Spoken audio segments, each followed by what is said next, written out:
Spider-Man: A Brand New Day is Marvel's next big tentpole movie when it comes to Spider-Man, although technically it's a Sony movie. So a lot is known about this movie without a lot being known. The telephone game is being used quite a lot. Now, I'm trying to conduct myself different when it comes to talking about where information comes from and so-called scoopers, but it's really hard, lads, when the telephone pole game is being thrown left, right, and center. So the main villain of Spider-Man Brand New Day is reportedly someone we have not heard of being part of the movie yet. And then more information came out saying it will not be revealed during the marketing or any trailer during the marketing run. Sony and Marvel want the villain to be the central mystery to the movie, and they would tease every possibility before the release. Interesting. Now, a movie doesn't actually have to reveal who the main antagonist is, do they? No. So what is interesting is every single name under the sun has been thrown out there. But some villains that could be the villain for Tom's trilogy, Wilson Fisk, if they can come to some sharing arrangement to use him. Venom, the Venom symbiote still on Earth 616. Tombstone, Hammerhead, Prowler, Norman Osborn, Silver Stable, basically everyone. What I decipher from this is no one knows absolutely anything when it comes to who the villain is. Even though we're getting the Hulk in the movie, apparently, and Punisher, I don't think anyone really knows what's going on. So there's information going around basically saying, yo, what's going on with the Hulk in Spider-Man Brand New Day? Is it to set up a Hulk movie? No, it can't set up a Hulk movie because Universal own the rights to the Hulk still. And I don't understand how hard it is for people to comprehend this. If Marvel had the rights to the Hulk, they would use him a lot more. They wouldn't just use him in other people's movies. They wouldn't just use him in team-up movies. They would make the World Hulk movie already. They don't own the rights. So the purpose of the Hulk in this movie is to set up his role for Avengers Doomsday. And then there's some information going around from the same source, which I think is a little bit skeptical, but let's just read it. Banner is at his wit's end with the events of She-Hulk. Why? Because it was so damn awful. And Brave New World. Why? Because it was so damn awful. He realizes now that his worst fear has become real. People can become the Hulk, and it really puts a stress on his behavior. That's the starting point for him in Brand New Day. Now, what is interesting is rumors came out, ironically, whilst they were shooting, that the Hulk would fight Punisher, the Hulk would fight Spider-Man together separately. And then at some point, they'll find out who the overall villain is. So obviously, information goes around. Apparently, Marvel Studios did consider using Hulk in a Brave New World movie. Right? Which is interesting. I don't understand why they try and throw Hulk into everything, right? Because we don't really have Hulk at the moment. And there's this conversation of Savage Hulk. Savage Hulk is a thing.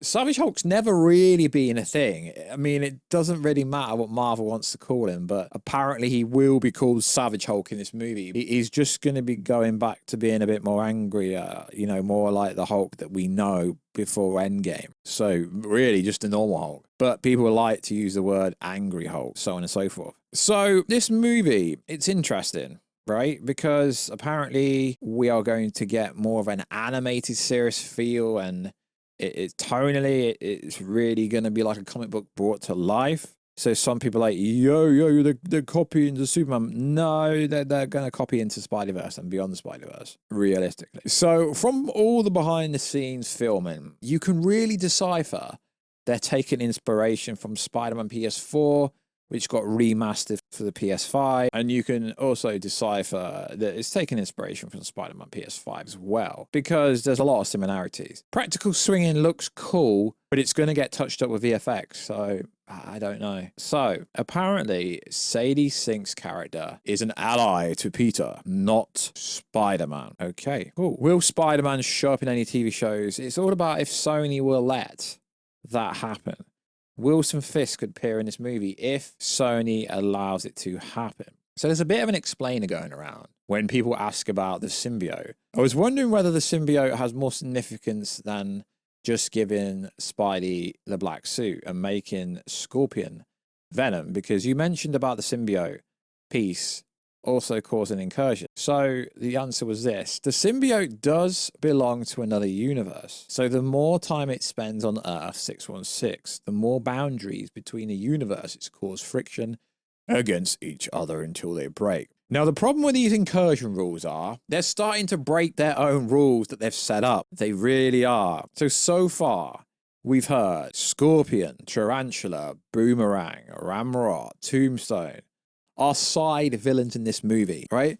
We all heard the rumors that Mr. Negative were going to be in this movie, and then the Silver Samurai was apparently going to be in the movie as well, but they were just kind of props, if you like. So no one out of this so-called Hollywood insiders can tell you who is the villain, but they can tell you that there's fights between two different characters, two different big actors on set, but they can't actually come out and tell you who is playing the villain for Spider-Man, who is Sadie Sink's character.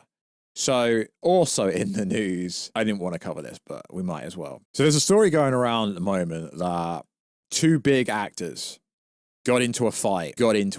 But the reason why I question the validity of the information is they don't have the balls to say who got into said fight. And it's a bit ironic that it's the same person that was on and is linked to Jeff Snyder who said this. I'm not saying it's not true, but it's a little bit weird. Yeah. Two big actors got into a fight. It didn't act. Well, it kind of said fight. Got into some confrontation because someone said something in a joking way and they weren't friends in real life. So they took it the wrong way and Marvel's going to have to fix it. I mean, is this real information going around? Do you actually believe this? It's like Robert Downey Jr.'s got a big ego. It's his movie. He's literally the main star. The Russo brothers literally said he's writing his own doom. He's literally writing part of the movie. So you're going to hear hyperbole, you're going to hear nonsense, or maybe stuff like this going around for the next year. But they can't show you actual real information. Rather, RDJ's got an ego, they're reshooting a bunch of stuff. Two actors got into a fight, but they can't tell you who the Spider-Man 4 villain is. They can't tell you who Sadie Sink is. Realistically, I've been in this game a long time. I'm not a scooper. I just deliver information on the internet, on YouTube, that I think is interesting for you guys. But I do find it very funny how stuff like this goes out around.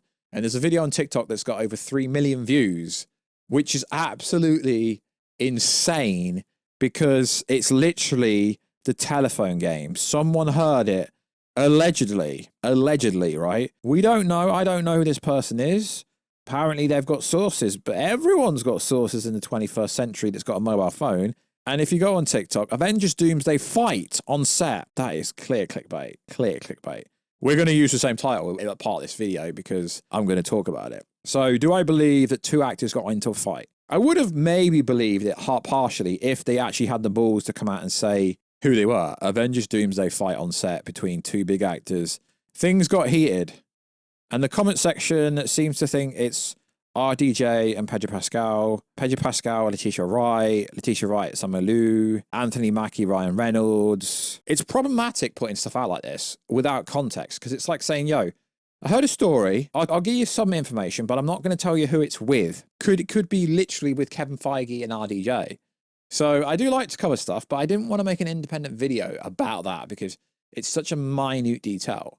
But at the moment, like I say, we don't really know much about Spider-Man 4, but that's everything that we know thus far, technically, about Spider-Man 4. There's that much information going around at the moment with Spider-Man 4, with Avengers Doomsday, with Secret Wars, with X-Men, with everything. It's really, really hard to vet information because you don't know who's just yapping, who's just saying stuff to get, TikTok views, who's actually got sources. No one knows anything, really. It's because, it's like I said, they can't tell you who the Spider-Man 4 villain is, so yet they can tell you there's a fight on set. Bit weird, if you ask me. Bit really weird. So likewise, guys, let us know down below, right? Because although I'm really hyped for Spider-Man 4, no one really knows anything apart from what was filmed publicly, really. I mean, a few details here and there potentially could be absolute nonsense, but it's interesting. So let me know about this fight on set. Do you believe it? So like always, guys, I'll catch you in another video very soon. Catch you later.